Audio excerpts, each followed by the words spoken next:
God kvöld, alt sammen. Det rikker, ja? Ja. Som du vet, så det vanligt at vi har landsfond, etter som heter for noen landsstevne, frutjakveld og leierkveld av hver nære, og i omvare. Og i år det Sindre Arvese, til at vi har en gest ur Danmark, formannen for Sosialdemokratiet i Danmark, Mette Fredriksen, og det er så fyrir kjenne, det er ikke til kjenne jeg er her i annen kveld, og man får nyere til morgen, og tror jeg har vi lagt landsfondet så løys at vi er vært da høstkveld, og så vært det atter leierdein, til det sjåvande opplyst om. Og hun er vært her nå i 2 dager, her vi har vært vidtja rundt om i landet noen fyrtøkker, vi har vært i Jar, var vi her i havnene, her vi var og vi har Hev og Innova og hatt fond og en døvre her starvslenderlimer og løgtingslimer og landstyrsfolk hatt mulighet at helse på Mette. Og det har det vært Klaksvik vidtja Kausena og det har vært vidtja Kampstallet og atter haft fond til det og underskrevet samstadsavtale. Og i morgen fer hun av steater og av Venus fer hun av vidtja Luna, Vestri Val. Alle fyrtøkken Luna. Hjertelig velkommen, Mette. Mette er en forholdsvis ny forkvinde for Sosialdemokratiet i Danmark. Hun er rimelig ung. Hun er født i 1977. Men på trods av det så har hun en stor erfaring. Hun ble valgt første gang i Folketinget da hun var 23 år. Og hun har vært minister i 4 år. Første gang jeg møtte Mette, det var tidligere i år til et nyttårstafel i Folketinget. Og jeg fikk henne som borddame, og mitt inntrykk var at hun var en meget dyktig og kompetent politiker, og en ung, meget charmerende kvinne. Og nå har jeg haft mulighet for å lære henne litt bedre å kjenne de her 2 dager hun har vært på Færøerne. Og min første inntrykk av Mette, den er blevet bekreftet. Og efter de meningsmålinger det er i Danmark, så vil Sosialdemokratiet vinne valget neste gang, og holder de meningsmålinger helt frem til valget, så har vi den neste statsminister i Danmark her i lokalet i aften. Så hjertelig velkommen, Mette, og giv henne en god velkomst.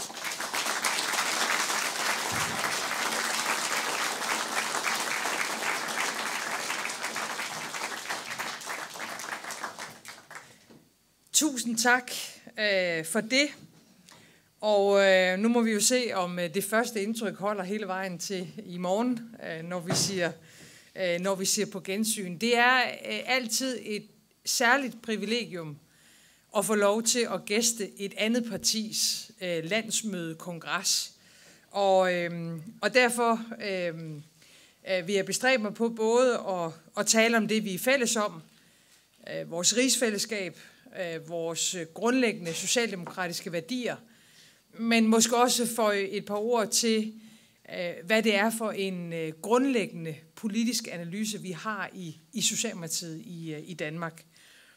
Det har været en kæmpe stor fornøjelse at være her. Jeg glæder mig endnu mere til at komme næste gang. Fordi næste gang, der kan jeg svare rigtigt på spørgsmålet om, har du været på Færøerne før? For næste gang kan jeg nemlig sige ja.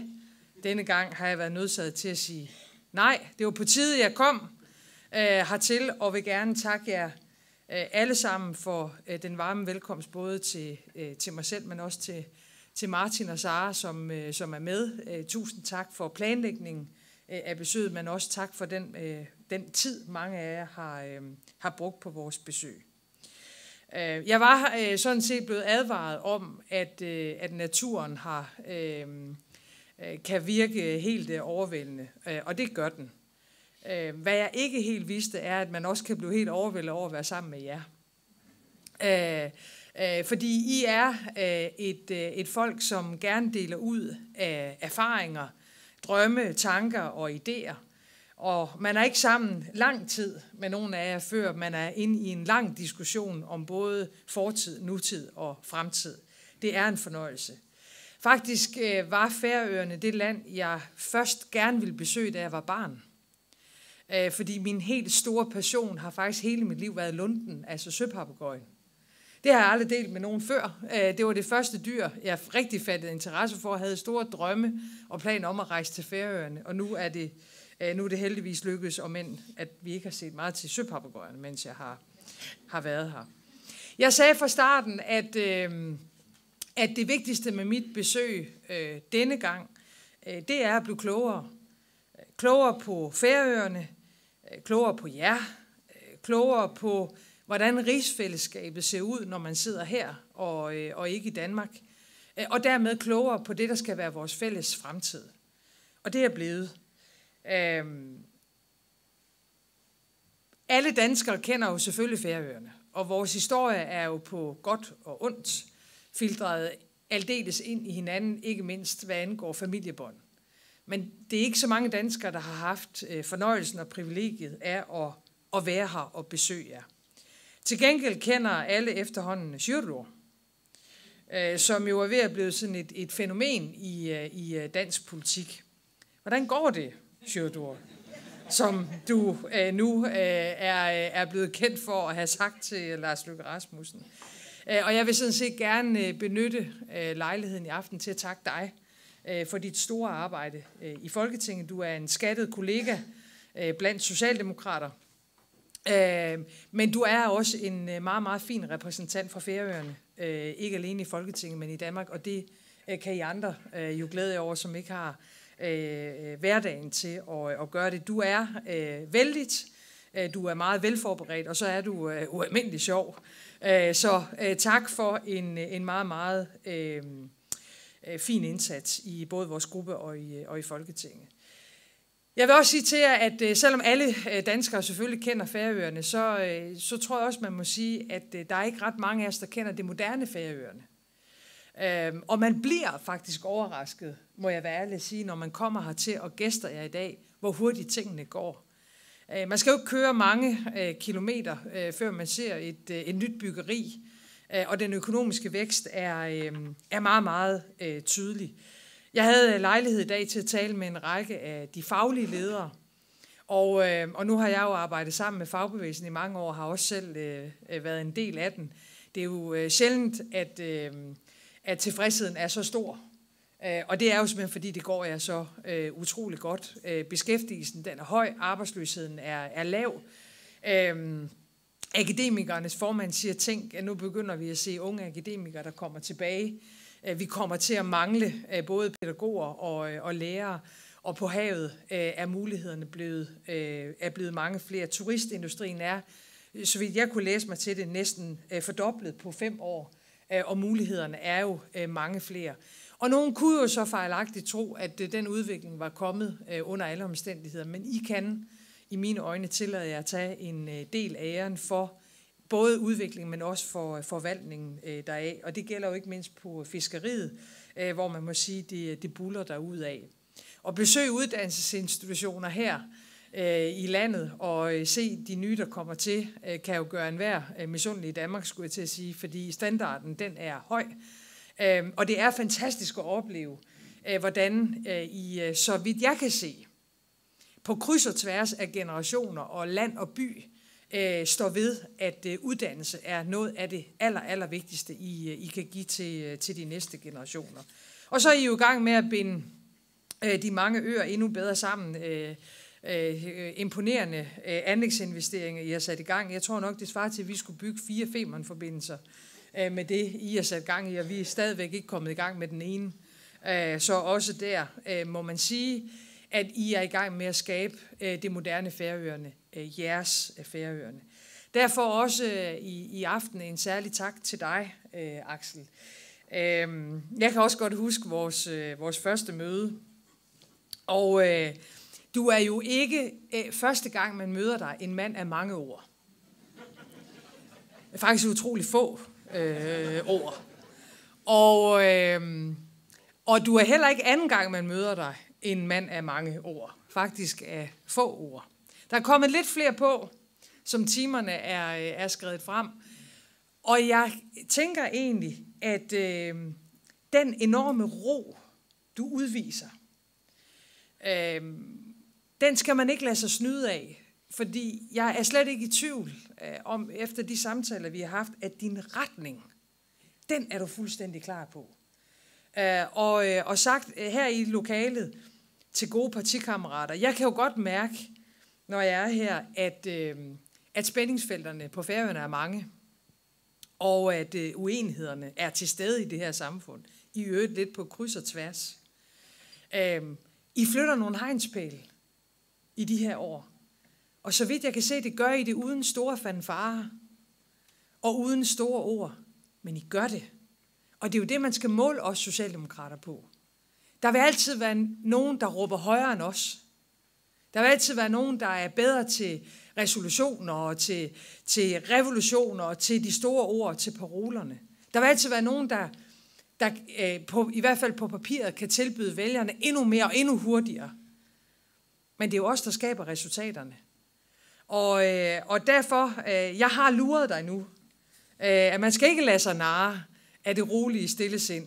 For retningen, den er klar. Og som partikammerat til jer, et meget, meget stort skulderklap for det vigtige arbejde, I har sat i gang. Både i forhold til grundlæggende rettigheder mellem mennesker, men også de store opgaver, I har foran jer, hvad angår fiskeriet. Det er jo anliggender, jeg ikke kunne drømme om at blande mig i. Jeg vil bare ønske jer alt det bedste, for jeg tror, I har fat i den lange ende og bevæger også det her samfund i den helt rigtige retning. I det hele taget må jeg jo sige, at jeg har jo selvfølgelig med en vis ærefrygt sådan studeret historien, inden jeg skulle hertil, og jo også kunne konstatere, at det at være socialdemokratisk formand og besøge Færøerne jo ofte har været omgivet af ganske meget konflikt. Og I har også været flinke nok til at opremse dem fra Stauning over Kampmann til ikke mindst Poul Nyrups besøg. Og der vil man jo så kunne se billederne af lidt mere drama dengang, vi bor på samme hotel, end det vi har været omgivet af den her gang. Som nogle af os har talt om i løbet af dagen, så er det måske netop i tider, hvor det går godt, og hvor vi har fred og ro, at vi skal tage nogle af de grundlæggende samtaler med hinanden. Det er det, jeg er her for, og jeg håber, at vi har fået skabt grundlaget for at kunne gøre det i fællesskab. Vi var ude i går og se produktion af snaps, om ikke andet, så ved vi jo i hvert fald, hvor laboratoriet er, hvis vi på et tidspunkt skal få brug for det. Fordi hvis jeg har læst historiebøgerne ret, så var det jo det, der fik konflikterne i Kampmanns tid til at finde deres plads. Nu ved vi begge to, hvor den står, og måske bliver det nødvendigt, at vi kommer derud. Vi ved i hvert fald, vi ved, hvor de er. Jeg er ikke sikker på, at vi kommer dertil igen. Og jeg bærer under alle omstændigheder håbet om, at det ikke sker. Og jeg tror måske, det vigtigste, vi kan sige til hinanden, og det vigtigste fundament, vi kan etablere, det er jo, at vi ikke bare har et rigsfællesskab. Vi er et rigsfællesskab. Det er os, der er her nu, der er rigsfællesskabet. Og det er os, der er her nu, der skal definere, udvikle og forankre det fællesskab, vi ønsker at være med hinanden. Vi bærer en masse historier med os, på godt og på ondt. Men rigsfællesskabet, det er os, der er her i dag. Og derfor synes jeg jo, at vores udgangspunkt, ud over ligeværdighed, respekt, evnen til at lytte til hinanden, bruge dialogen og det nordiske samarbejde til at finde de nye resultater, de nye løsninger, så skal det også være et tilsagn til og med hinanden om, at rigsfællesskabet ikke er en statisk størrelse, ikke er givet på forhånd. Det er dynamisk, det kan ændre sig, det vil forandre sig, og det skal være socialdemokrater i alle 3 lande, der tager teten i udviklingen af det nye rigsfællesskab. Vi kan jo ikke komme udenom, at Færøerne, Grønland og Danmark er 3 vidt forskellige samfund. Jeg havde fornøjelsen af at besøge Grønland i sommer. Jeg er her nu, og Danmark kender jeg jo ganske meget til. Forskellene er store.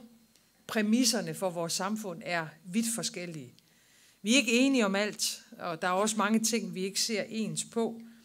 Men hvis vi gør det, vi har været gode til igennem historien, og dermed også stå på skuldrene af vores forfædre ud i det politiske, så er det jo lykkedes at skabe ret fantastiske resultater i et helt unikt fællesskab.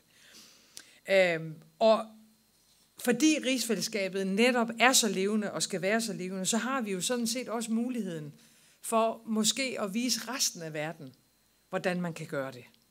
Hvordan 3 nationer, 3 folk, 3 sprog, 3 flag, især når de er de rigtige flag, hvordan 3 nationer kan arbejde sammen i en tid og i en verden, hvor alt er i spil.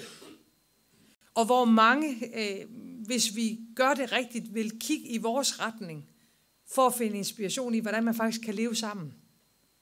Ikke mod hinanden, men med hinanden. Og det kræver en gensidighed, og det kræver en evne til og en lyst til at ville hinanden fremadrettet. Og jeg kan ikke nok understrege, hvor jeg står i den sag, og jeg håber på, at vi tager den rejse sammen. Jeg vil gerne, og Socialdemokratiet vil rigtig gerne.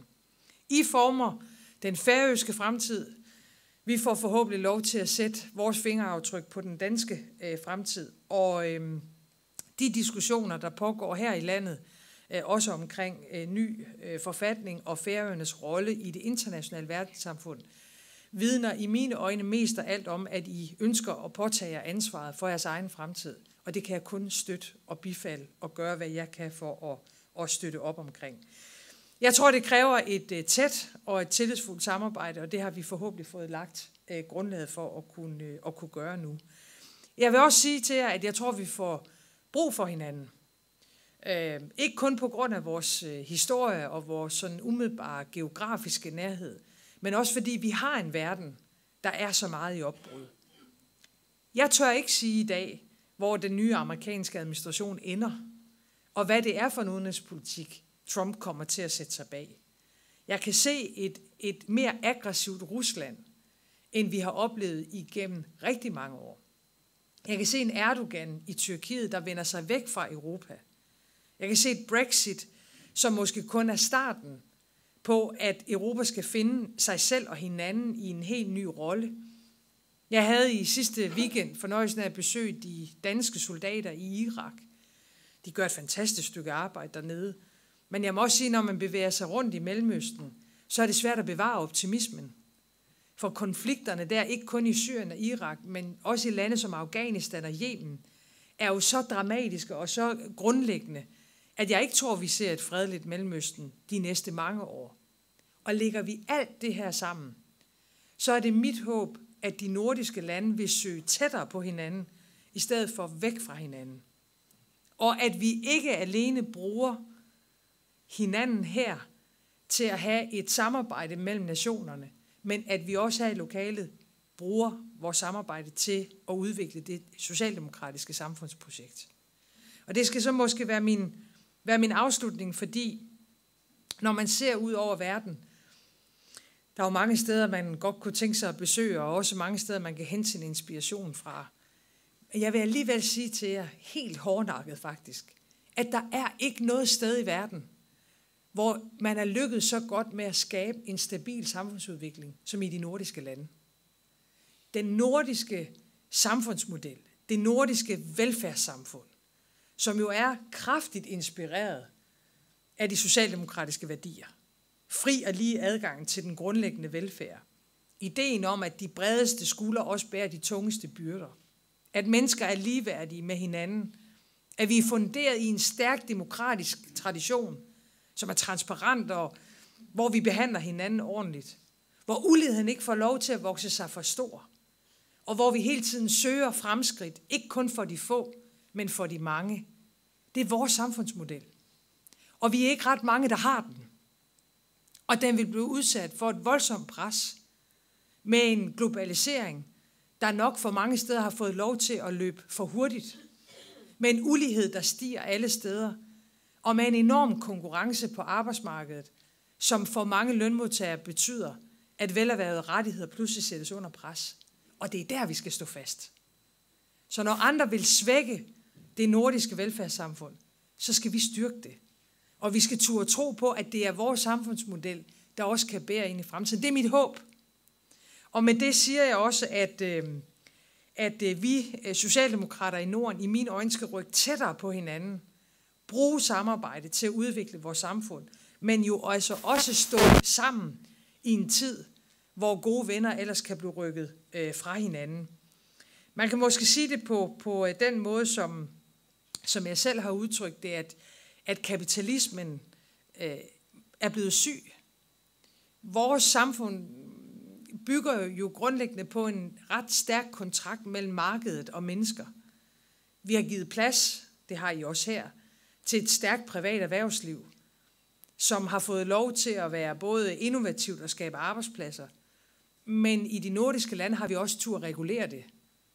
Vi har både reguleret, kan man sige, kapitalens mere dystre sider, når den ikke passer ordentligt på mennesker og miljø. Men vi har jo som socialdemokrater altid en stående diskussion med hinanden om, hvordan vi sikrer, at goderne bliver fordelt på så mange hænder som overhovedet muligt. Det er vel det, der er essensen i kontrakten i Norden. Men når den bliver slået ud af kurs, altså når uligheden får lov til at stige, den sociale utryghed stiger, der ikke passes ordentligt på lønmodtagere, så bliver kontrakten opsagt. Og hvis det sker, og hvis vi lader det ske, så vil vores vælgere og så vil vores borgere, tror jeg, vende sig væk fra vi socialdemokrater. Og derfor har vi en mulighed nu, hvis vi står ved vores samfundsmodel. Og jeg kan ikke lade være med bare lige hurtigt at nævne, at kigger man ud over Europa i dag, så er den sidste stærke bastion på det socialdemokratiske landkort, det er de nordiske lande. Det er de nordiske lande. Og det kræver i mine øjne, at vi styrker både det, der har gjort Færøerne stærkt, det, der har gjort Danmark stærkt, det, der har gjort Norden stærkt, og at vi aldrig svækker det. Jeg kan jo høre på de diskussioner, jeg har med jer, at I har øjnene rettet de samme steder, som vi har. På en bæredygtig udvikling, der kommer de fleste til gavn, men også med mod til at udfordre nogle af de grundlæggende mekanismer, der altid vil være i et samfund. Og derfor en imponerethed fra vores side om, hvor stærkt I går ind i at forme det moderne Færøerne. Ja, det er en kæmpe fornøjelse at se, og jeg vil ønske jer alt det bedste på den kommende rejse. Der er noget, der siger mig efter besøget på Fiskerifabrikken i dag, I får brug for god opbakning af gode venner til også at klare den kamp. Men jeg vil alligevel citere, at når en af de største modstandere på fiskeriets område siger til mig, når jeg går ud af døren, at ham der Axel, han er god nok, så kan I godt klare den. Og I har en fantastisk leder omkring jer her. Jeg håber på mange flere resultater fra jeres hånd. Jeg glæder mig til samarbejde og til sammen med jer at fortsætte vores nordiske rejse. Tusind tak for velkomsten her, og jeg glæder mig til alt det, vi står overfor sammen. Tak.